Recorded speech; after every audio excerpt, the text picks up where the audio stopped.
জানুয়ারিতে নয় ডিসেম্বরে শুরু হতে যাচ্ছে এবারে বিপিএল আসর।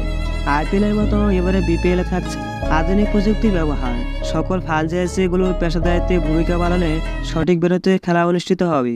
2025 বিপিএল আধুনিকতার ছোঁয়ায় অনুষ্ঠিত হতে যাচ্ছে, যেখানে থাকছে সব রকম প্রযুক্তির ব্যবহার, ডিআরএস সিস্টেম, মাঠে পর্যাপ্ত আলোর ব্যবস্থা, ড্রোন ক্যামেরার ব্যবহার, লেজার লাইট, উদ্বোধনী ও ফাইনাল ম্যাচের অনুষ্ঠান। বাংলাদেশ ক্রিকেট বোর্ডের বেশ কিছু রদবদল দেখা যায়। বিসিবির সভাপতি নাজমুল হাসান পাপনের জায়গায় বসেছেন বাংলাদেশের জাতীয় দলের সাবেক ক্রিকেটার ফারুক আহমেদ। আর দায়িত্ব পেয়ে তার প্রথম টার্গেট বিপিএলের পুরনো জৌলুস ফিরিয়ে আনা।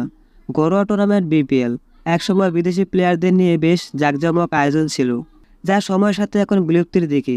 তবে বিসিবির সভাপতি ফারুক আহমেদের দায়িত্বে 2025 বিপিএলে ফিরতে চলছে জমজমাট আয়োজন। এর সাথে প্রতিটি দলে বিদেশি প্লেয়ারদের আগমন।